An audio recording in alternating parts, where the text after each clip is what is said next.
Hello friends, इस video में जी sample paper 6 के लास्ट 10 क्वेश्चंस को सॉल्व करेंगे। In an experiment to verify Newton's law of cooling, a graph is plotted between the temperature difference delta T Y axis में of the water and surrounding. ये delta T है temperature difference between water and surrounding के, and time as shown in the figure. Time minute में है और ये जो temperature difference है वो डिग्री सेल्सियस में है। The initial temperature of water is taken as 80 degree Celsius. At T equal to 0 पर वाटर का टेम्परेचर कितना है 680 डिग्री सेल्सियस, और यहाँ पर डेल्टा टी कितना दिखा रहा है 60 डिग्री सेल्सियस। डेल्टा टी मतलब टेम्परेचर वाटर का माइनस ये सराउंडिंग का टेम्परेचर। तो यहाँ से हमें सराउंडिंग का टेम्परेचर मिल गया थीटा 1 माइनस 60, थीटा 1 जो है 80 है माइनस 60, सो 20 डिग्री सेल्सियस। तो हमें पता चल गया कि सराउंडिंग का टेम्परेचर 20 डिग्री सेल्सियस है। The value of T2 as mention in the graph will be, ये T2 का वैल्यू कितना होगा ये पूछ रहा है। तो न्यूटन्स लॉ ऑफ कूलिंग को वेरीफाई कर रहा है। तो न्यूटन्स लॉ ऑफ कूलिंग है क्या? न्यूटन्स लॉ ऑफ कूलिंग है कि ये जो टेम्परेचर में ये D theta by D T, ये जो है सो माइनस के थीटा माइनस थीटा नॉट। ये थीटा नॉट सराउंडिंग का टेम्परेचर है और थीटा उस कोई सिस्टम का टेम्परेचर। यहाँ पर सिस्टम वाटर है तो उसका जो चेंज है कूलिंग रेट जो है वो प्रोपोर्शनल होता है difference in temperature between water जो सिस्टम है और सराउंडिंग के। यही से जो है हम ये सारे क्वेश्चन का आंसर बता सकते हैं। तो इसको क्या करते हैं, पहले हम अभी जो मेथड बता रहे हैं वो आप एग्जाम में नहीं बनाओगे उससे, लेकिन हम आपको बता रहे हैं कि जो जिस मेथड से आपको हम बताएंगे फाइनल एग्जाम में बनाने के लिए वो मेथड क्यों काम करता है वो बताएंगे। लेकिन पहले जो है सो ये एग्जैक्ट मेथड अभी हम जो चल रहे हैं वो एग्जैक्ट है, और जो एग्जाम में आपको बनाना चाहिए वो अप्रोक्सीमेशन है। तो सबसे पहले इसको जो है सो हम D theta by theta minus theta not लिख सकते हैं, माइनस के डी टी, और दोनों तरफ हम इंटीग्रेट कर सकते हैं। थीटा जो है स्टार्ट हुआ T1 से गया T2 तक, मतलब मैंने स्टार्ट किया T1 टेम्परेचर से और वो कूल होके आया T2 टेम्परेचर, और थीटा नॉट जो है ये है सराउंडिंग टेम्परेचर, वो तो बहुत नीचे है। ये T इक्वल टू 0 पर ये T1 था और T इक्वल टू T पर थीटा 2 हो गया। यहाँ से वैल्यू निकालेंगे इसको तो ये आएगा ln theta 2 minus theta not by theta 1 minus theta not equal to minus k t. एक इक्वेशन वाली, इसी को इक्वेशन को हम यूज करेंगे अपना सारा कैलकुलेशन करने के लिए। ये एग्जैक्ट है और ये एग्जैक्ट कहाँ पर है? न्यूटन्स लॉ ऑफ कूलिंग में है।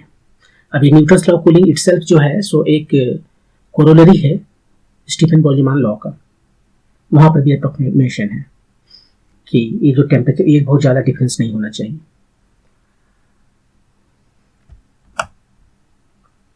ठीक है, तो केस 1 जो है सो चलते हैं। केस 1 में क्या बोला फिगर में दिया हुआ है। केस 1 जो है सो थीटा 1 80 डिग्री सेल्सियस से चल के आया है थीटा 2 शायद 60 डिग्री सेल्सियस पर। इसका मतलब डेल्टा टी कितना हुआ है 60 डिग्री सेल्सियस। याद कीजिए थीटा नॉट जो है ये surrounding temperature 20 degree Celsius already निकाल चुके हैं। तो ये जो टेम्परेचर इन डिफरेंस जो है 80 माइनस 20 60 से आएगा, ये कितना तक आएगा 60 माइनस 20 40 डिग्री सेल्सियस तक। हम इस पार्ट की बात कर रहे हैं 60 टू 40 6 मिनट में आया। टाइम कितना लगा 6 मिनट। यहां तक आने में टाइम जो लगा है वो 6 मिनट है। इस फॉर्मूला को यूज करते हैं, ये एग्जैक्ट है। ln थीटा 2 कितना है, थीटा 2 यहां से देख सकते हो 60 minus surrounding 20, theta 1 80 minus surrounding 20। Actually ये तो हम इस प्लॉट से ही देख के कर सकते थे।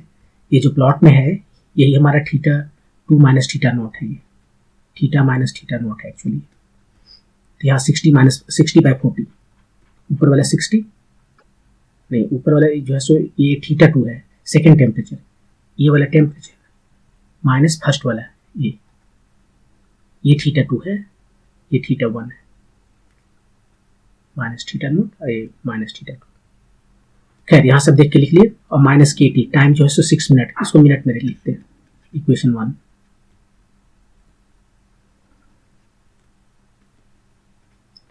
ठीक है, केस 2 चलते हैं।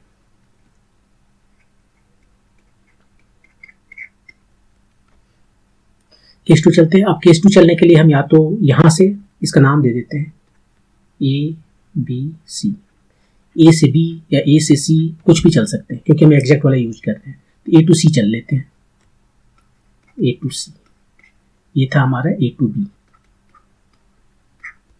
तो ए टू बी में यही फॉर्मूला यूज करेंगे। टाइम कितना लगा, टी 6 को लिखना, के लिखना होगा ना, के, और टाइम जो है सो टी 2 लगा है। यहाँ पे देखिए टाइम जो है सो टी 2 लगा है। स्टार्ट कहाँ से किया, 60 से, तो ये हो गया 80 माइनस 20, ये एग्जैक्टली सेम। और फाइनल जो है सो 60 माइनस 20 ना होके ये होगा, और ये है 20 आएगा। तो 20 आएगा तो यहाँ पे टेम्परेचर कितना हो गया, सिस्टम का टेम्परेचर जो है सो θ2, ये हो गया 40 ना, ये डिफरेंस दिया हुआ है, ये डेल्टा टी है, डिफरेंस है सिस्टम का टेम्परेचर माइनस सराउंडिंग टेम्परेचर जो कि 20 डिग्री सेल्सियस है। तो यहाँ पर जो टेम्परेचर आएगा सिस्टम का वो 40 डिग्री सेल्सियस। या तो आप डायरेक्टली यहीं से देख के लिख दो 40, 20/40, या फिर इसको ऐसे लिखो कि ये 40 डिग्री है और सराउंडिंग टेम्परेचर 40 डिग्री सेल्सियस और सराउंडिंग टेम्परेचर 20 डिग्री सेल्सियस। ये इक्वेशन 2 आ गया। अब इस दोनों इक्वेशन को सॉल्व करके हमें T2 का वैल्यू निकालना है, दैट्स ऑल। तो हम 2 से एक इक्वेशन को क्या करते हैं, डिवाइड कर देते हैं। 2 को 1 से डिवाइड करते हैं तो T2/6 इधर हुआ ln 20/60 ln 40/60, ये ln कितना हो गया 1/3 by ln 2/3, ये हो गया ln 3, ये हो गया ln 3 माइनस ln 2। अब सबका वैल्यू रखिए और T2 का ln 3 का वैल्यू जो है सो 1.099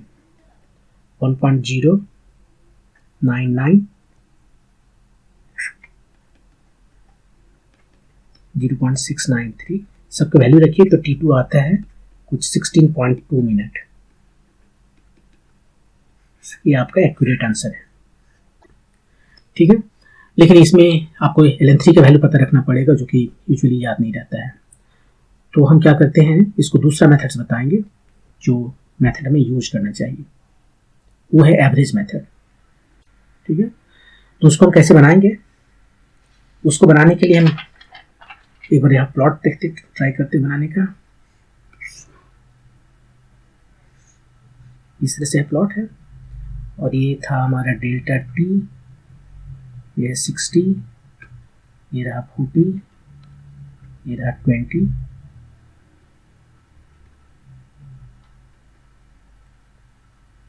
इसको ए पॉइंट कहते हैं, इसको बी पॉइंट, इसको सी पॉइंट। अब आप ध्यान से देखिए तो ये ऑलमोस्ट स्ट्रेट लाइन है, ये भी जो है सो एक स्ट्रेट लाइन है। वैसे बीसी जो है सो स्ट्रेट लाइन है, एसी स्ट्रेट लाइन नहीं है। आप बोलोगे दोनों स्ट्रेट लाइन है अलग अलग तो टोटल क्यों नहीं होगा, वहां पर होगा लेकिन वेरिएशन ज्यादा होगा। एसी नॉट स्ट्रेट लाइन हम जो कंसीडर कर रहे हैं, अपना एवरेज, ये फिजिक्स है, अप्रोक्सीमेशन करना पड़ेगा, ये मैथ नहीं है, ठीक है। तो यहाँ पर अच्छा थोड़ा सा हम इसको अप्रोक्सीमेट कर सकते हैं स्ट्रेट लाइन से, यहाँ भी कर सकते हैं लेकिन टोटल में नहीं करेंगे, तब एक कर्वेचर ज़्यादा आ जाएगा और तब हमारा आंसर गलत आने लगेगा। आप हम जो मेथड बता रहे हैं उसको उसके हिसाब से बना कर देख सकते हैं कि आंसर जो है सो 1 मिनट का डिफरेंस आएगा। एनीवे, तो हम क्या करते हैं अब इसमें, इस मेथड में केस 1 चलते हैं। 2 केस है, दोनों केस, एक तरफ केस 1 और एक तरफ केस 2। केस 2 में θ1 जो है कि कहाँ से चलेंगे, यहाँ से चलेंगे। यहाँ पर थीटा कितना है, 20 ज़्यादा है, पहले बता चुके हैं। ये डिफरेंस है between the system temperature and surrounding temperature, 60 + 20 80 degree Celsius. यहाँ पर थीटा जो वाटर का है वो 60 डिग्री है और यहाँ पर जो थीटा है वो 40 डिग्री सेल्सियस है। तो फर्स्ट केस में चलते हैं, theta was equal to 80 degree celsius to theta two 60 degree celsius, मतलब A B process, A B नहीं सेकेंड चल रहा है ना, ये था फर्स्ट केस हमारा। अच्छा ठीक है, इसको बी सी लिखेंगे, बी सी प्रोसेस, यहाँ से बी सी चलेंगे 60 टू 40, 60 टू 40, और फर्स्ट केस हमारा है A B, A to B. अब यहाँ पर एक बात ध्यान रखना है कि ए टू सी हम नहीं लेंगे, क्योंकि ए टू सी स्ट्रेट लाइन नहीं है, यदि उससे आंसर गलत होता है। थीटा 1 जो है सो 80 डिग्री सेल्सियस से थीटा 2 60 डिग्री सेल्सियस चल रहा है। न्यूटन्स लॉ ऑफ कूलिंग है, right. Newton's law of cooling क्या है, D theta by D T इसको टू माइनस के थीटा माइनस थीटा। यहीं पर हम अप्रोक्सीमेशन करते हैं। जब ये स्ट्रेट लाइन है ये भी, मतलब ये जो डिफरेंस बहुत ज़्यादा नहीं है, स्ट्रेट लाइन ले सकते हैं, तो हम यहाँ पर इसको एवरेज कर रहे हैं, एवरेज का साइन है, ये तो कांस्टेंट है, ये भी एवरेज ले लेंगे। अब ये एवरेज जो है सो कितना है आप बताइए, थीटा का जो रेट है चेंज करने का, यहाँ से यहाँ तक आने में थीटा में कितना चेंज आया, 80 माइनस 60, कितना टाइम लगा, ये टाइम लगा यहाँ पर देखिए, यहाँ पे मैंने तो लिखा नहीं है, 0 टाइम कितना दिया था 6 और 82 मिनट है, ये मिनट में टाइम, तो 6 मिनट लगा, 6 माइनस 0, ये एवरेज वैल्यू आ गया माइनस के। अब थीटा माइनस थीटा नॉट का एवरेज कितना है, ये जो वैल्यू है वही theta naught minus theta not है, राइट। ये डेल्टा टी जो है वही थीटा माइनस थीटा नॉट है, लिखने का तरीका केवल है अलग अलग। हमें भी शायद डेल टी यूज करना चाहिए था, बेहतर रहता, कंफ्यूजन नहीं होता, लेकिन अभी हम मेरे साथ बेयर कीजिए, डेल टी मतलब थीटा माइनस थीटा नॉट। तो ये दोनों का जो है थीटा माइनस थीटा नॉट, यहाँ से यहाँ तक जाने के लिए एवरेज वैल्यू लेना है, ये 60 और 40, 60 40 उसका एवरेज लेना है, ये एवरेज हो गया, हमें एक इक्वेशन मिल गया। कितना आया है देखिए, ये 20/6 माइनस के, ये 50।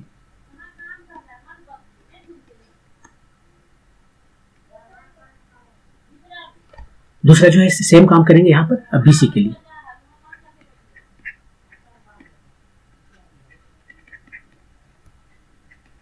थीटा माइनस थीटा नॉट, यहाँ पर जो है टेम्परेचर में जो ये एवरेज निकालना है, इस जगह पर टेम्परेचर कितना डिफर किया, 60 to 40 means 20,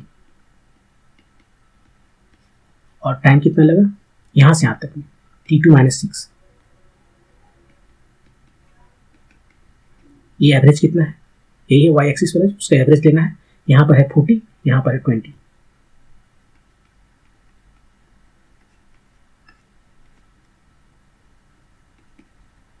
you get 20, you get T2 minus 6, A minus K 30, equation number 2। अब यही दोनों इक्वेशन से हमें क्या करना है, वैल्यू निकालना है T2 का। तो K से हमें कोई मतलब नहीं है, तो इक्वेशन 1 को 2 से डिवाइड करें या 2 को 1 से डिवाइड करें तो K अपने आप चला जाता है। तो इसको ये कितना हुआ, लेफ्ट साइड में 20/6 टाइम्स, इधर हुआ 20/T2 माइनस 6 लेफ्ट साइड में, और राइट साइड में माइनस K टाइम्स 50, और इधर है K टाइम 30। इसको सिंप्लीफाई कीजिए, कितना आया, T2 माइनस 6/6 इक्वल टू इधर है 5/3, T2 minus 6 is equal to 30/3 मतलब 10, T2 कितना आ गया 16 मिनट। फर्स्ट मेथड से इसको बनाए थे तो कितना आया था 16.2 मिनट, एग्जैक्ट में 16.2 मिनट, और यहाँ पे एवरेज किया 60 मिनट, परफेक्ट आंसर है। तो यहाँ पर आपको कुछ भी log 2 3 वगैरह का वैल्यू याद रखने का जरूरत नहीं है। यहाँ पर चूंकि हमने देखा कि ये जो लाइन है डी थीटा बाई डी, ये ऊपर वाला, ये जो है सो स्ट्रेट लाइन है, इसका मतलब है कि D theta by D T जो है उसको हम एवरेज ले सकते हैं, एवरेज वैल्यू ले सकते हैं स्ट्रेट लाइन होने की वजह से। स्ट्रेट लाइन होने के मतलब ये है कि ये दोनों का डिफरेंस बहुत ज़्यादा नहीं होना चाहिए, नहीं तो स्ट्रेट लाइन नहीं रहेगा। जैसे कि मैंने ए सी लेने से मना किया, मैंने एक फर्स्ट केस 1 में A to B लिया, केस B में केस 2 में B to C लिया, केस 2 में ए टू सी नहीं लिया, जो ओरिजिनल जो बना रहे थे फर्स्ट एग्जैक्ट मेथड उसमें ए टू सी भी ले सकते थे, क्योंकि वहाँ पर इस तरह का कोई अप्रोक्सीमेशन नहीं था, हम एवरेज नहीं ले रहे थे। तो यहाँ पर मैंने एवरेज लिया क्योंकि स्ट्रेट लाइन है, और तब ये D theta by D T जो है इसका एवरेज बताना है, लेकिन चेंज हुआ टेम्परेचर में इस टाइम के साथ में। तो यहाँ से यहाँ तक आने में कितना चेंज हुआ देख सकते हैं, 20 चेंज हुआ है। 20 बाय टाइम कितना लगा 6 मिनट।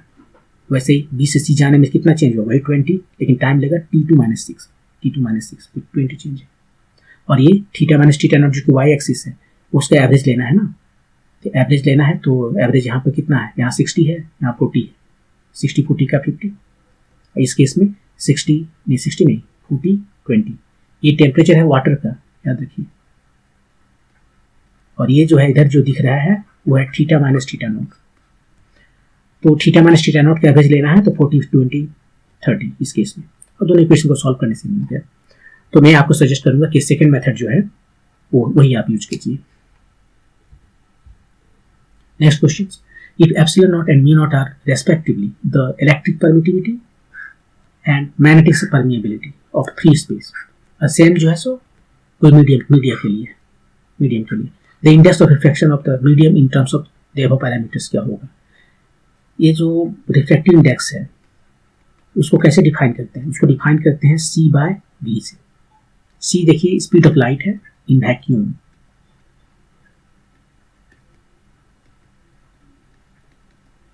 में है, और ये भी स्पीड ऑफ लाइट है लेकिन ये है मीडियम में।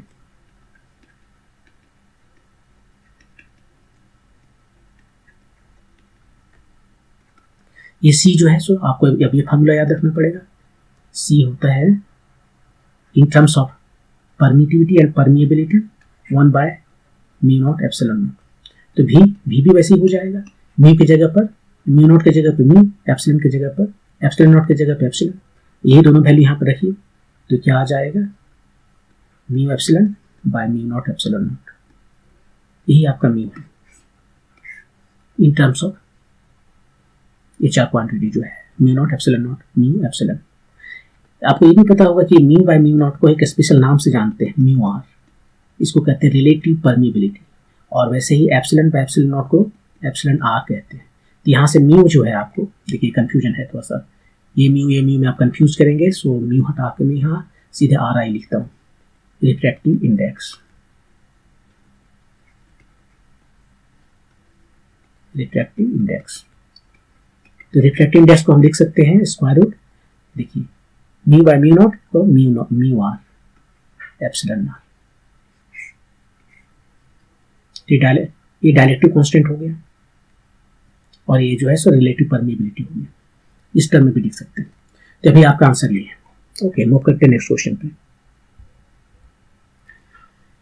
All resistances in figure are 1 ohm, जितना भी दिख रहा है रेजिस्टेंसेस वो सब 1 ओम है। The value of current I is a by 5, A का वैल्यू बताना है।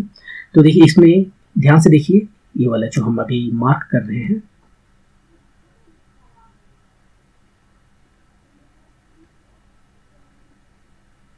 ये वाला कितना बार रिपीट हुआ है, एक यहाँ है, एक यहाँ है, एक यहाँ है, एक यहाँ, 4 जगह रिपीट हुआ है। तो इसका हमें एक बार जो है सो इक्विवेलेंट रेजिस्टेंस निकाल लेना चाहिए। ये किस तरह से यहीं पर कहीं पर है, सब 1 ओम है, ये दोनों पैरेलल में है, 1 ओम और ये है 0.5 ओम, कितना आ गया 1.5 ओम। तो ये 1.5 ओम, वैसे ही 1.5 ओम 1.5 ओम 1.5 ओम। तो हम क्या करते हैं, एक बार फिर से बना लेते हैं फिगर।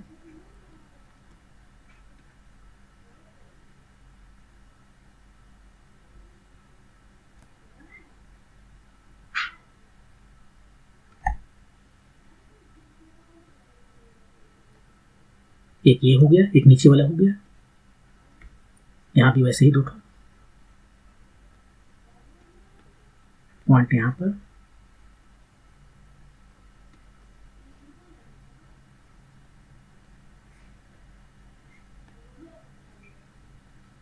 ये 3 वोल्ट है, और ये सभी 1 ओम है, और ये अभी जो हमने निकाला यहाँ पर ये 4, ये 1.5 ओम है।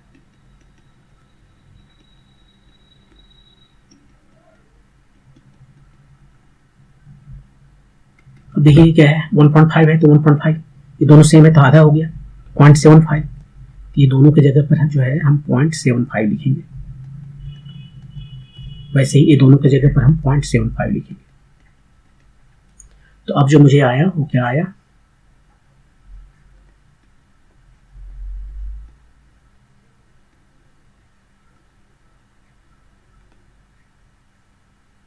ये आ गया। अब बहुत छोटा हो गया, ये 1 ओम है, ये भी 1 ओम है, ये भी 1 ओम है, ये कितना हो गया 0.75, राइट, 0.75, ये भी 0.75,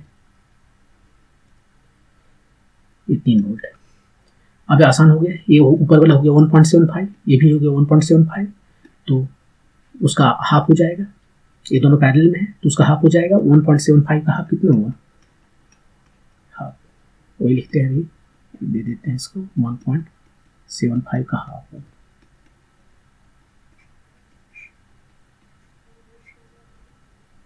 ये 3 वोल्ट है, राइट।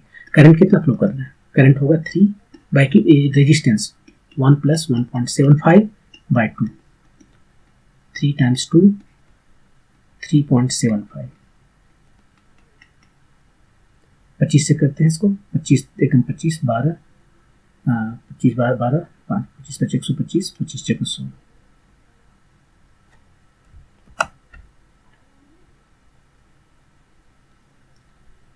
3 5 15, 4 के 8/5, ये करंट आया। उसने कितना बोला, A/5, इसके साथ कंपेयर करो,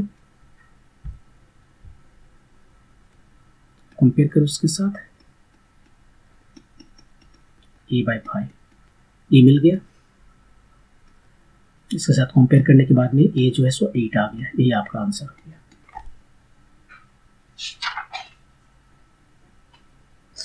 इसमें थोड़ा सा लेंदी है, लेकिन ये रिपीटेशन है यहाँ पर। ये जो है 1 2 3 का, इधर 3 3 3, इसका हम इक्विवेलेंट रेजिस्टेंस निकालते हैं तो 1.5 आता है, वैसे 1.5 इसका आता है, 1.5 इसका आता है, 1.5 इसका आता है। अब ये 1.5 और ये 1.5, ये दोनों पैरेलल में है तो उसका हाफ हो गया 0.75, और 1 के साथ में सीरीज में, वही हाल नीचे भी है। और इस सब के इक्विवेलेंट रेजिस्टेंस निकाले तो 1.75/2 आया इतना का, और ये 1 ओम के साथ में ये सीरीज में है, तो यहाँ से करंट निकाल लिए और उसको हम A/5 से कंपेयर किए तो 5 दोनों की जगह नीचे है, A की जगह 8 होगी। ओके, मूव करते हैं नेक्स्ट क्वेश्चन पे। A composite parallel plate capacitor is made up of 2 different dielectric materials। यहाँ पे दिखा रहा है एक तो जो है सो डायलेक्ट्रिक मटेरियल है जिसका डायलेक्ट्रिक है 3 और दूसरे का 4 है। ये डिफरेंट थिकनेस में डिफरेंट है, इसका 0.5 मिलीमीटर, इसका 1 millimetre. T1 and T2 as shown in the figure, ये T1 0.5, T2 1 millimetre. The two different dielectric materials are separated by a conducting foil। ये जो है सो कंडक्टिंग फॉइल है, तो इसका मतलब है कि A एक बन गया कैपेसिटर। देखिए यदि A हमारे पास 2 कंडक्टर है, ठीक है, ये कंडक्टर है, यहाँ पर एक हम कंडक्टिंग फॉइल दे दिए, ये कंडक्टिंग मान लीजिए फॉइल दिया हुआ है, और इसमें एक डायलेक्ट्रिक मटेरियल रहती है, तो ये एक कैपेसिटर बन गया, एक दूसरा कैपेसिटर बन गया C1 C2, ये 2 कैपेसिटर जो है और बिल्कुल सीरीज में हो गए। The voltage of the conducting foil is, इसका वोल्टेज बताना है, तो इसको हम ऐसे करते हैं, एक A बनाते हैं, ये 2 हो गया, और इधर बैटरी है, ये C1 है, ये C2 है। इसका मुझे ये दोनों एक ही प्लेट है, इस प्लेट का जो है सो वोल्टेज मुझे बताना है। तो वोल्टेज हम कैसे बता सकते हैं, इसके अक्रॉस वोल्टेज कुछ ड्रॉप होगा, राइट, डेल्टा भी, और यहाँ पे भी है, तो पोटेंशियल यहाँ कितना भी है, यहाँ भी है, तो ये भी माइनस डेल्टा भी, यही हो गया भी। यहाँ पे इस पॉइंट को कुछ नाम दे दें भी, वही इस प्लेट का या इस प्लेट का या दोनों प्लेट का ये पोटेंशियल है। देखिए यहाँ पर पोटेंशियल कितना है भी, ये वाला भी इक्वल टू 100 वोल्ट, माइनस इसके क्रॉस कुछ ड्रॉप करता है वोल्टेज, दोनों के क्रॉस पे पूरा 100% ड्रॉप कर जाता है। ये 100 वोल्टेज जो है तो कुछ ये ड्रॉप करेगा, कुछ ये ड्रॉप करेगा, लेकिन फिलहाल ये कितना ड्रॉप कर रहा है, तो जो बच गया सो इसका पोटेंशियल है यहाँ, ये पोटेंशियल डिफरेंस 100 वोल्ट में से इसमें कितना ड्रॉप किया, जो बच गया वही इसका पोटेंशियल है। तो ये वोल्टेज ये तो 100 है, वी भी निकालना है finally. 100 minus delta we. Delta we क्या होता है, एक कैपेसिटर के अक्रॉस जो वोल्टेज होता है वो होता है, आप इसको निकालने के लिए बहुत तरीका यूज कर सकते हैं। ये दोनों सीरीज में है तो याद कीजिए, मैंने किसी वीडियो में बताया था कि यदि पैरेलल में करंट रहते हैं, एक करंट है पैरेलल में, और इसमें यदि हमें करंट निकालना है, इसका R1 इसका R2 है, तो करंट I1 निकालने के लिए क्या करते हैं, ये R2 लेते हैं और R1 प्लस R2 और I1 I करते हैं, ये वाला। इस तरह से I डिस्ट्रीब्यूट हो जाता है I1 और I2 में। यहाँ भी वोल्टेज उसी तरह से डिस्ट्रीब्यूट होता है। हाँ, लेकिन यहाँ पर जो है हाँ तो ठीक है, तो यहाँ पर इसका हम कैपेसिटेंस नहीं लेंगे, हम इसका कैपेसिटेंस लेंगे। तो यहाँ पर जो वोल्टेज ड्रॉप हो रहा है ये डेल भी वो हो गया C2 by C1 plus C2, exactly same formula जो यहाँ पर लगा है। और ये जो वोल्टेज है V जो कि 100 वोल्ट है, तो 100 minus C2 by C1 plus C2 times 100, इसको इक्वेशन 1 कहते हैं। अब C1 C2 को निकाल लीजिए, यहाँ पर सबका इसका पैरामीटर दिया हुआ है। C1 क्या होता है, epsilon 0 A by D. Epsilon 0 A कितना है, A कुछ होगा, दोनों का A क्रॉस सेक्शनल एरिया है जो कि सेम है, D अलग अलग है। इसका D है 0.5 मिलीमीटर, इसको मीटर में चेंज कर देते हैं। और C2 epsilon 0 A bye D2, ये एप्सिलॉन 0 A सेम है और D2 कितना है, इसका 1 मिलीमीटर है, 1 मिलीमीटर। साथ में डायरेक्ट्रिक मीडिया है, इसका है 3, इसका है 4। यहाँ पर एप्सिलॉन R भी देना पड़ेगा ना, तो ये हो गया 3 और ये हो गया 4। तो ये जो यहाँ पर वैल्यू है C2 by C1 plus C2, ये कितना आएगा निकालते हैं। C2 यहाँ पर रखते हैं,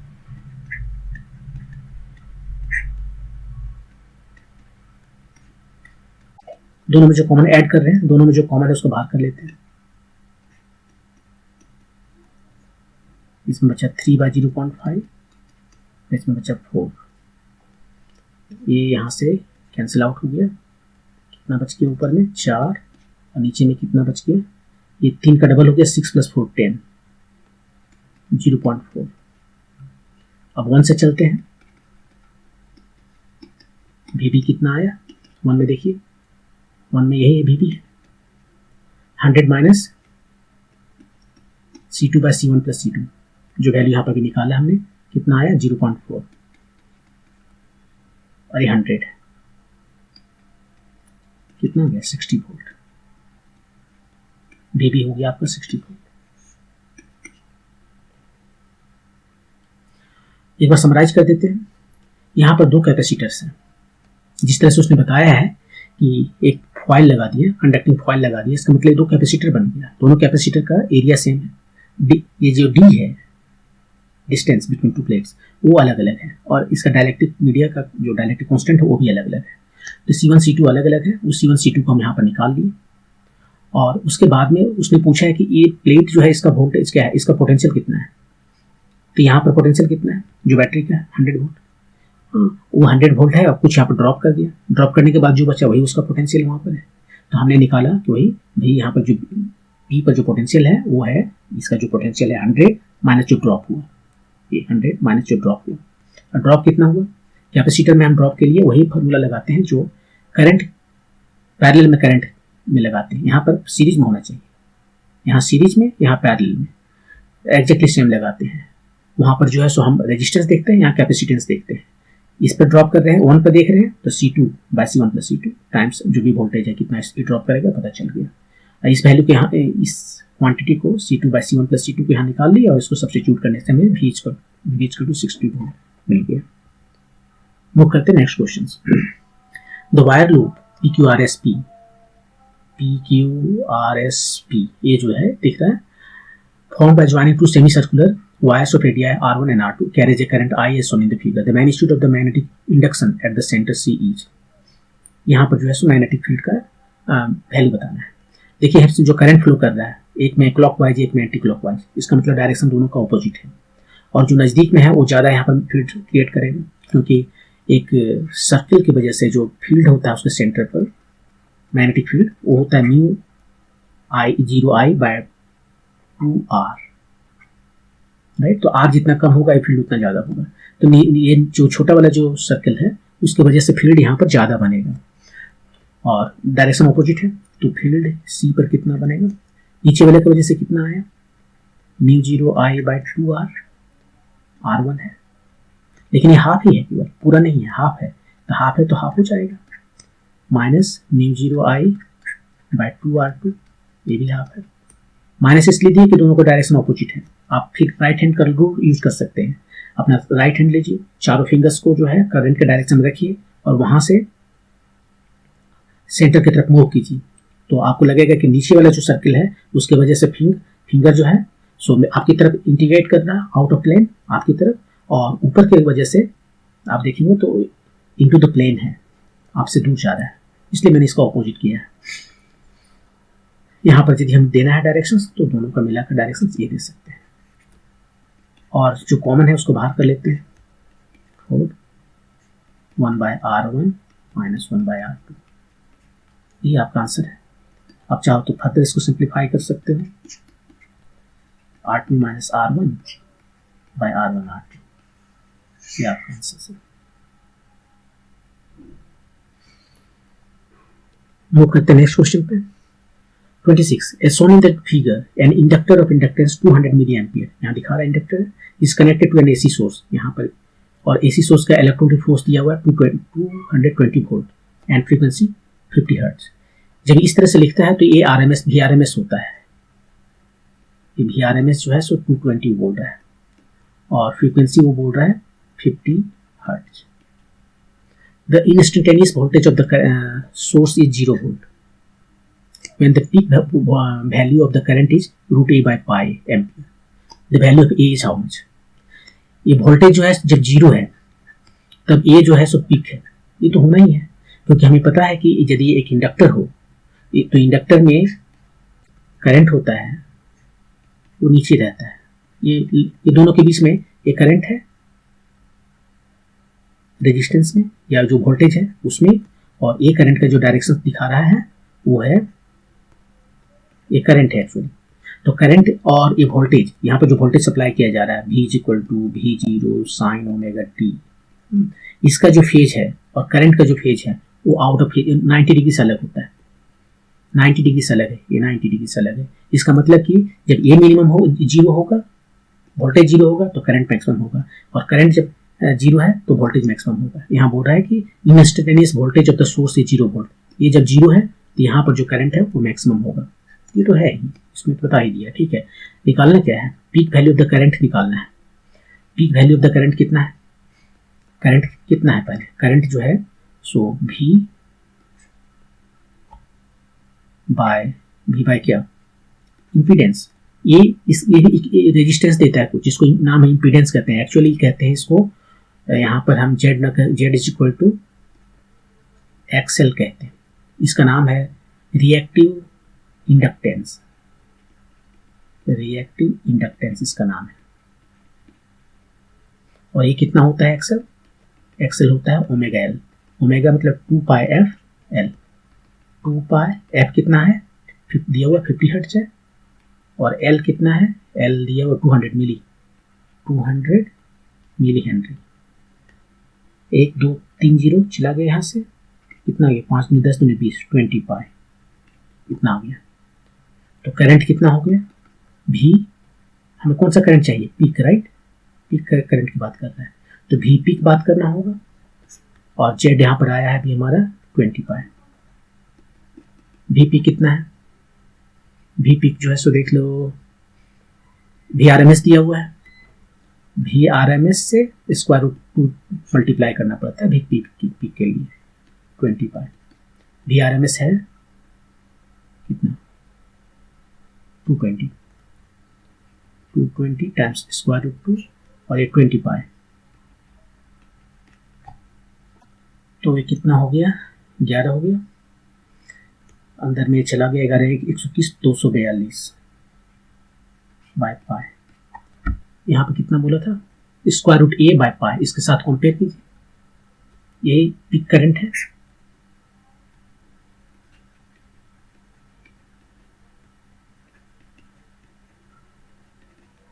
square root A by pi के साथ, और इसके साथ कंपेयर करने के बाद में ये आपको मिलेगा 242, ये आपका आंसर है।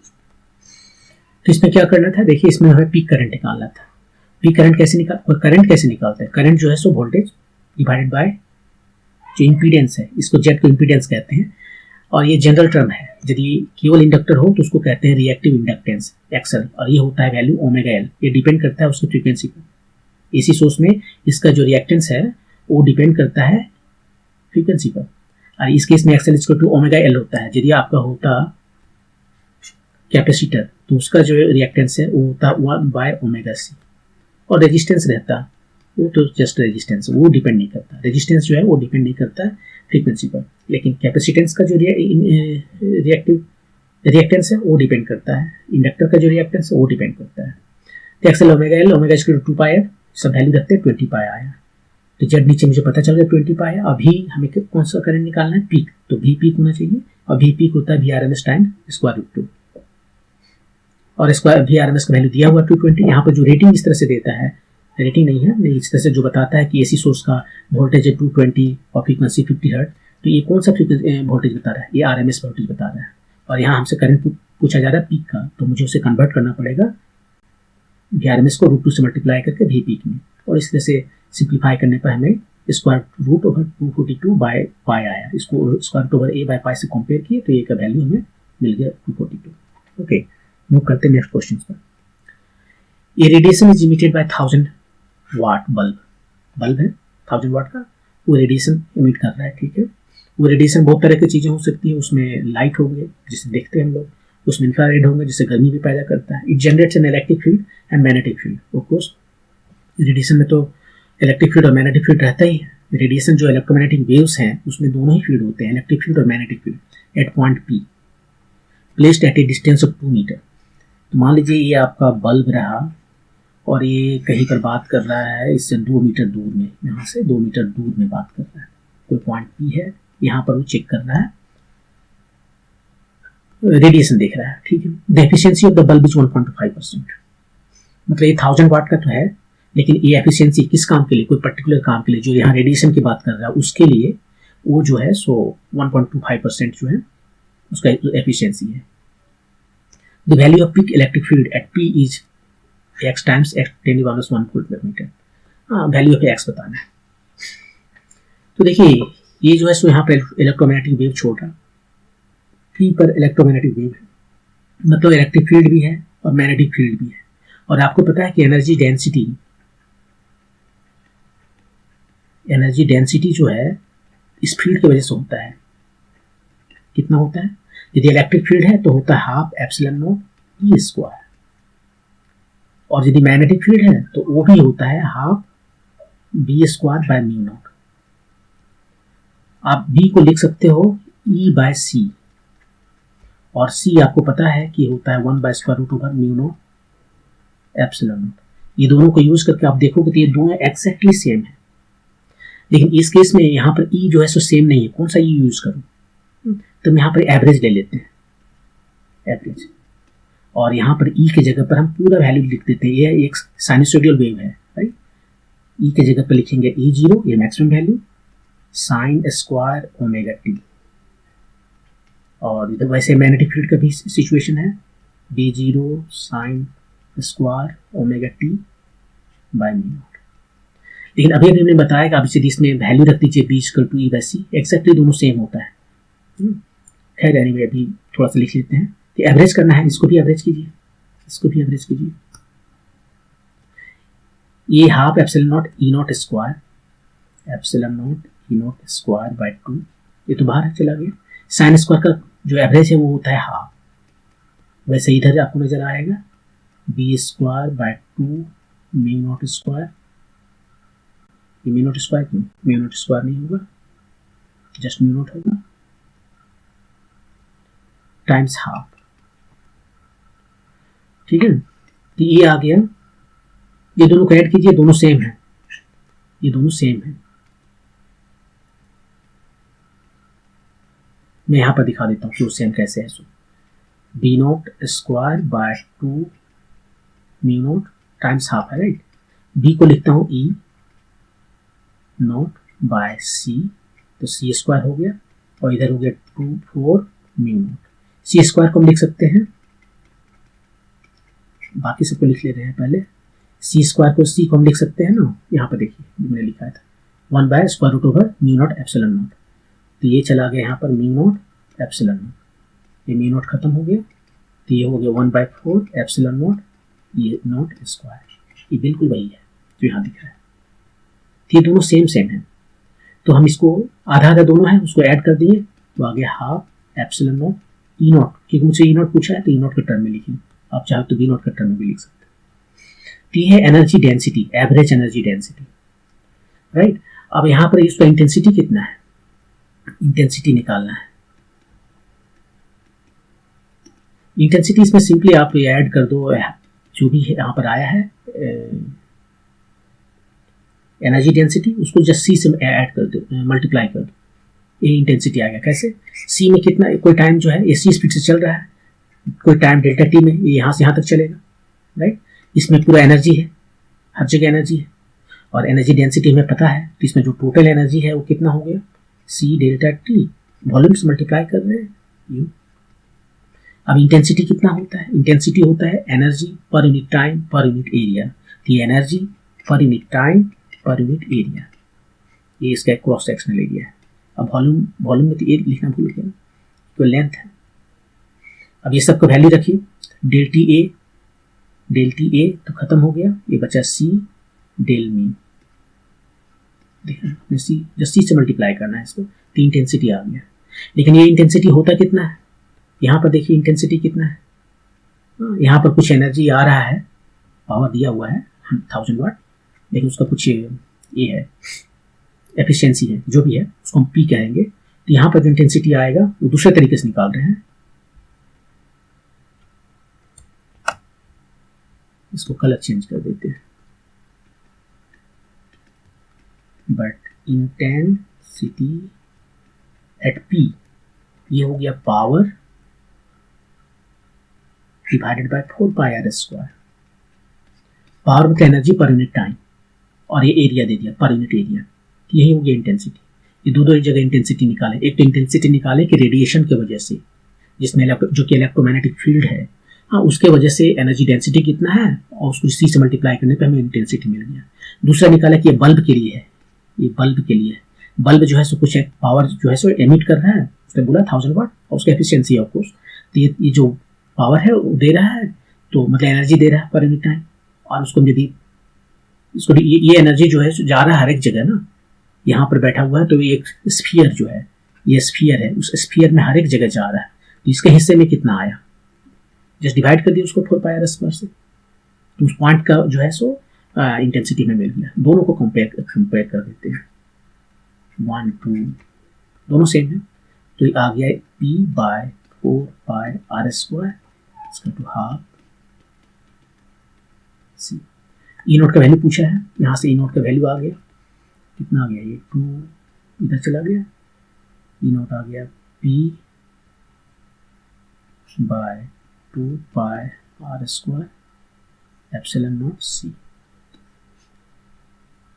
राइट। और ए है 1 by r P by 2 pi epsilon naught C. अब सबका वैल्यू रखिए, आर बोला 2 मीटर, ये जो रेडियस इसका 2 मीटर, पी 1000 वाट बोला, लेकिन एफिशिएंसी है पूरा 1000 का 1000, ये रेडिएशन नहीं क्रिएट कर रहा है, 1.25%, इतना 2 पाई का वैल्यू 3.14, और एप्सिलॉन का वैल्यू देखिए यहाँ पर दिया हुआ है, उसका वैल्यू 8.85,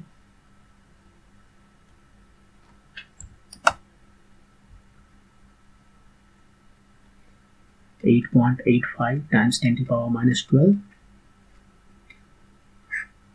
और 3 × 10⁸, इतना आया। 1 2 चला गया यहाँ पर हाफ, ये हो गया ऊपर में 12.5 और नीचे में कितना हो गया, पहले ये सबको देख लेते हैं।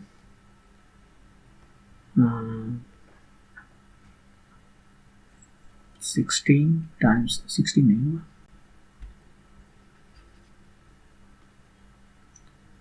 2 times 3.14, 8.85 times 3 times 10 to the power minus 4. 10 to the power minus 4 है तो इधर 100 हो गए, 100 by 2, 12.5, ये कितना हो गया 6.28, 8.85 times 3. अब इसको तो कुछ उपाय नहीं है, इसको तो कैलकुलेट करना ही पड़ेगा.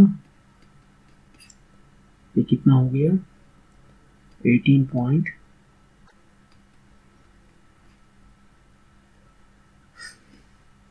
अब अप्रोक्सीमेट अभी जब इसको कैलकुलेट करेंगे देखिए 18 थे कितना होता है 144, ये है 12.5 और ये है 144, कुछ 150 के करीबन, 19, 18, 162, कुछ 162 के करीबन ऐसे आएगा, 162, 160 के करीबन कुछ आएगा. और इसको आप जब सिंप्लीफाई करोगे तो आपको मिल जाएगा 13.7 समथिंग ऐसे मिलेगा. और जो आंसर दिया हुआ है वो x टाइम समथिंग है, x time 10 to the power minus 1 metre है. इसको कंपेयर कर कीजिए उससे, x times 10 to the power minus 1 से, तो ये x आ गया आपको 137, यही आपका आंसर होगा. तो देखिए इसमें जो ये आपको याद रखना चाहिए, मैंने तो पूरा यहाँ डिराइव कर दिया ऐसे, ये नहीं, आपको अपने एग्जाम के लिए याद रखना चाहिए कि इंटेंसिटी जो रेडिएशन की वजह से होता है वो energy density times just simply C होता है. और एनर्जी डेंसिटी आपको पता है half epsilon naught E naught square होता है. और ये दोनों की वजह से है, केवल इलेक्ट्रिक नहीं मैग्नेटिक फील्ड की भी वजह से है. यहाँ पर आप जो कुछ देख रहे हैं ये यहाँ ई नॉट है, ये जो इलेक्ट्रोमैग्नेटिक वेव है वो चेंज हो रहा है. आपको ये भी याद रहेगा कि यदि एक कैपेसिटर के अंदर में इलेक्ट्रिक फील्ड हर जगह सेम होता है, वहाँ पर भी जो एनर्जी डेंसिटी होता है वो half epsilon not T square होता है. लेकिन यहाँ पर जो है सो ये half epsilon naught E naught square जो है वो केवल अकेले वजह से नहीं है, इसमें मैग्नेटिक फील्ड वाला भी ऐड किया हुआ है और उसमें सी से मल्टीप्लाई कीजिए तो इंटेंसिटी मिल जाएगा. और इंटेंसिटी जो है यहाँ पर जो बल्ब की वजह से है कि ये बल्ब जो है यहाँ पर जो दे रहा है वो है इसका power divided by 4 pi square. ये दोनों को कंपेयर करके ई नॉट का वैल्यू निकाल दिए, वो चूंकि ए वैल्यू आया और इस सब का वैल्यू सब्स्टिट्यूट करने पर ये 137 आ गया, 13.7 आ गया. इसको जो क्वेश्चन बोला है कि हमारा ये ई नॉट का value x times 10 to the power minus 1 है, उससे कंपेयर करेंगे तो 137 हो गया. इसको लिख सकते हो 137 times 10 to the power minus 1, इसको कंपेयर कीजिए इतना आ गया. ओके, मूव करते हैं नेक्स्ट क्वेश्चन पर. ये गैलेक्सी इज मूविंग अभी from the earth at a speed of 286 kilometre पर सेकेंड. गैलेक्सी जो हमारा लाइट सोर्स है हम उसको देख रहे हैं और वो सोर्स जो है हमसे दूर जा रहा है 286 किलोमीटर पर सेकेंड. और लाइट का स्पीड क्या है 3 लाख किलोमीटर पर सेकेंड. तो इस हिसाब से ये जो VS है वो मच स्मॉलर है C. इसका मतलब है नॉन रियलिस्टिक केस है, नॉन रिलेटिविस्टिक केस है, नॉन रिलेटिविस्टिक केस है ये. फर्स्ट पार्ट, इस वीडियो के फर्स्ट पार्ट में हमने बताया था एक केस, उसमें हमें रिलेटिविस्टिक केस लेना पड़ा था क्योंकि वहां पर जो सोर्स का स्पीड था वो था c/2, कंपेरेबल हो गया, तो वहां पर अलग फार्मूला चलता है. तो यहाँ पर वो जो फार्मूला है अलग चलता है. क्या हमने क्या, आप जब वेवलेंथ निकालेंगे तो वेवलेंथ को और श्रिंक कर देना है क्योंकि रिलेटिविटी की वजह से. लेकिन यहाँ पर वो सब कुछ नहीं करना है, यहाँ पर जो आपने साउंड में डॉपलर इफेक्ट पढ़ा है बिल्कुल वही यूज करना है क्योंकि ये नॉन रिलेटिविस्टिक डॉपलर केस है. तो एक्स कितना हो गया इस केस में, सोर्स जो है सो दूर जा रहा है, ये केस चलता है एफ प्राइम. और उसने पूछा क्या है the shift in the wavelength, wavelength में शिफ्ट पूछ रहा है. Okay, red line at 630 nanometer is this much. Shift जो है रेड लाइन का जो वेवलेंथ दिया हुआ 630 नैनोमीटर, उसमें जो शिफ्ट है चेंज आया वो है 10 to the power minus 10 meter. तो वैल्यू है x का कितना नियरेस्ट टेम्परेचर में. तो वो बात कर रहे हैं वेवलेंथ का, तो इसको वेवलेंथ में कन्वर्ट कर देते हैं. भी का मतलब सी है यहाँ पर, राइट। तो भी को हमें सी लिखना पड़ेगा। भी मतलब स्पीड ऑफ वेव, यहाँ पर साउंड लाइट वेव है,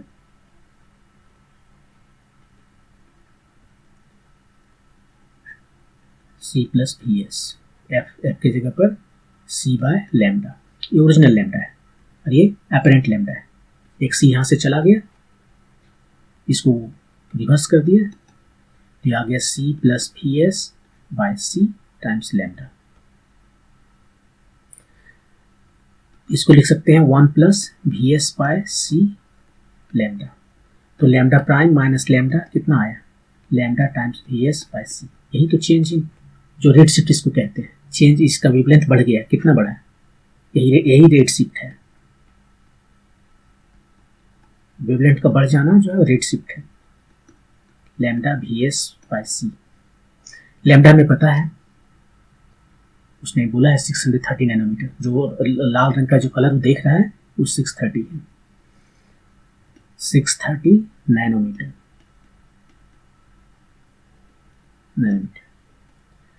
वी एस का स्पीड जो है सो दिया है 286 किलोमीटर पर सेकेंड।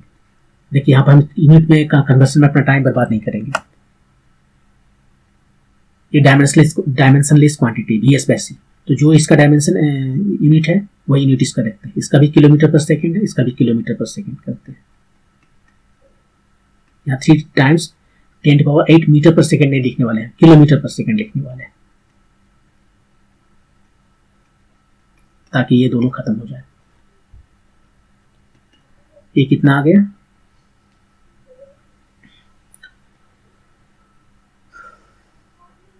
210 times 10⁻⁻14 times 286, right. और आंसर थोड़ा देख लेते हैं, ये किस में दिया है, x टाइम्स 10⁻10, 10⁻10 रखेंगे, बाकी हटा देंगे, 4 ठो हटा दिए, तो 4 ठो हटाते हैं तो 210, 3 ठो इधर आ गया और 288.6 इधर आ गया। 4 वहाँ से लिए, जीरो माइनस जीरो में 10⁻4 लिए और 2 ठो इसके पास ले गए, 3 ठो इसके पास ले गए, 1 ठो इसके पास ले गए और बच गया हमारा 10⁻10। ऐसे इसलिए कर रहे हैं क्योंकि आंसर में 10⁻10 का टर्म में लिखा है। और ये कितना आ गया, 28 को 20%, 28 में 30 है, 30 का 20% ऑलमोस्ट 6 है। अब इसको कंपेयर कीजिए, जो आंसर है मैंने अपना अलग से कैलकुलेशन किया है और ये 6 ही आता है। और वैसे भी यहाँ पर देख सकते हैं कि ऑलमोस्ट 30 है। कंपेयर x टाइम्स 10⁻⁻10 से, और कंपेयर करने पर x कितना आ गया आपका, 6 आ गया आंसर। तो ये देखिए, एक बार समराइज करते हैं। यहाँ पर जो है स्पीड दिया हुआ है ऑब्जर्वर का, जो गैलेक्सी है, जैसे गैलेक्सी कहेगा आप ये ना सोचने लगे कि हाँ मुझे रिलेटिविस्टिक डॉपलर इफेक्ट ही लगाना है। पहले उसका स्पीड तो देख लीजिए, 286 किलोमीटर पर सेकेंड, और लाइट का स्पीड क्या है, 300,000 किलोमीटर पर सेकेंड। तो इसके रेस्पेक्ट में बहुत कम है, तो हम नॉन रिलेटिविस्टिक केस है। और सिंपल जो हमने साउंड में पढ़ा है डॉपलर इफेक्ट, बिल्कुल वही लगा रहे हैं, बस यहाँ पर हम साउंड में फ्रीक्वेंसी यूज करते थे, उसको मैंने कन्वर्ट कर दिया वेवलेंथ में। और उसके बाद यहाँ से हम देख सकते हैं कि लैम्डा प्राइम माइनस लैम्डा, ये जो रेड शिफ्ट है वो हो गया लैम्डा वी एस बाय सी, और यही वो दे रहा है, इसी के बारे में वो पूछ रहा है कितना वैल्यू होगा। देखिए क्वेश्चन में रेड शिफ्ट को बताया कि रेड शिफ्ट जो है सो है x टाइम्स 10⁻10 मीटर, तो वही हमने भी निकाला और x का वैल्यू निकालना है। हमने जब निकाला तो आया 6 टाइम्स 10⁻10 और उसने बोला x टाइम्स 10⁻10, सो x का वैल्यू 6 हो गया। ओके, मूव करते हैं नेक्स्ट क्वेश्चन पे। Question number 29, 2 ideal diodes are connected. Ideal diode का मतलब क्या होता है, आइडियल डायोड का मतलब है कि यदि वो फॉरवर्ड बायस्ड है, तो रेजिस्टेंस है 0, और यदि वो रिवर्स बायस है तो रेजिस्टेंस है इन्फिनिटी। यही है आइडियल का मतलब। तो यहाँ पर ये देखिए, ये प्लस है, प्लस का प्लस के साथ में और माइनस का माइनस के साथ में कनेक्शन है, मतलब ये है फॉरवर्ड बायस। ये प्लस जो है सो माइनस के साथ कनेक्टेड है, तो ये रिवर्स बायस है। रिवर्स बायस से मतलब इन्फिनिटी है इसका। यहाँ पर इसमें करंट नहीं बहेगा, इसको हटा देते हैं, इसमें करंट बहेगा, और रेजिस्टेंस इसका कितना हो गया, 0। तो इसको फिर से हम ड्रॉ कर लें। एक वायर है, इसका रेजिस्टेंस हम लिख देते हैं 0। कहाँ चला गया,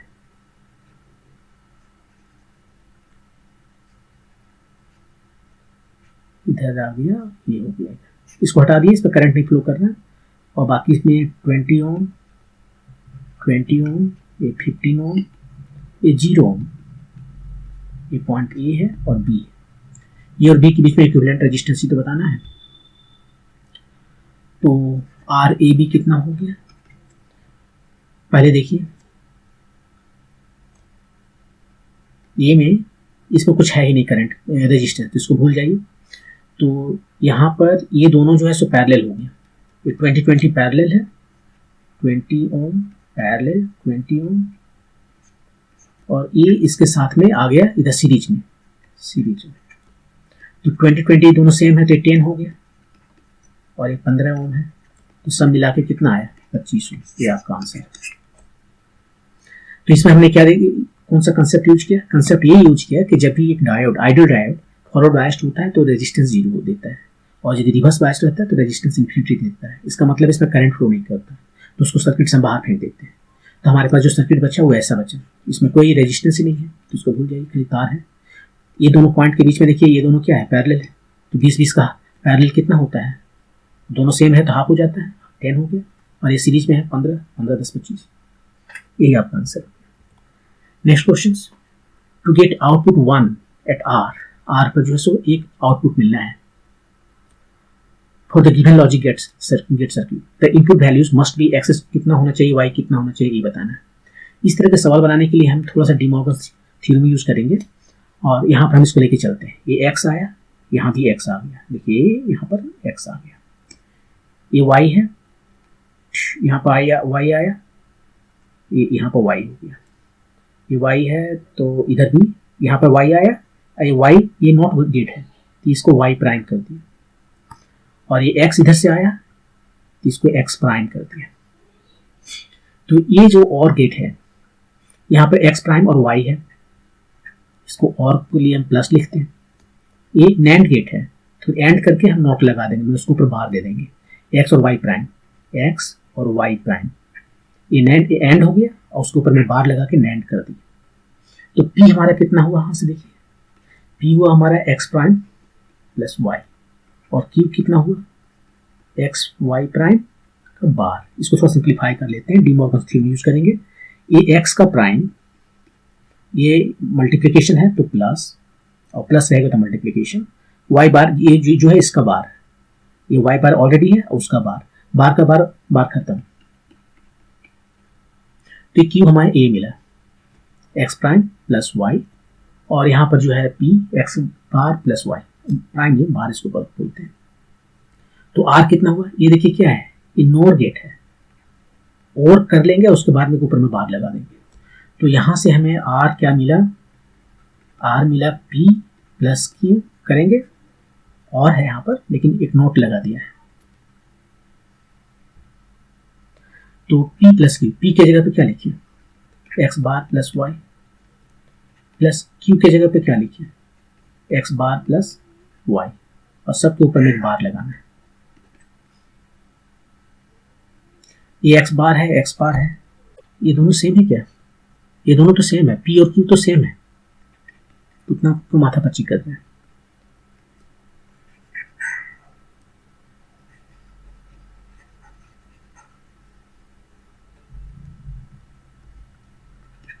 तो P प्लस P मतलब P बार, और P की जगह पर है एक्स बार प्लस वाई इसका बार, एक्स बार का बार, एक्स बार का बार, राइट, और प्लस है तो माई इंटू हो गया वाई का बार, ये डबल बार जो है सो जस्ट एक्स वाई बार, ये हो गया आपका। आप क्वेश्चन जो बोला कि आर को 1 होने के लिए एक्स और वाई को कितना कितना होना पड़ेगा,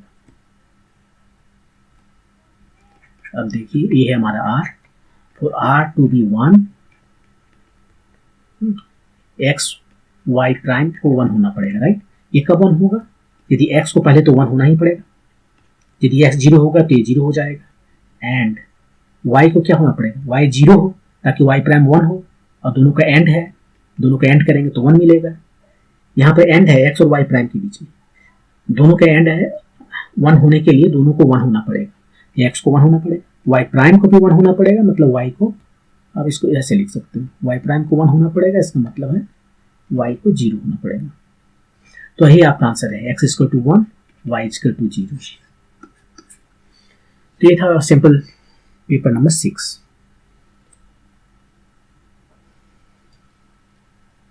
थैंक यू।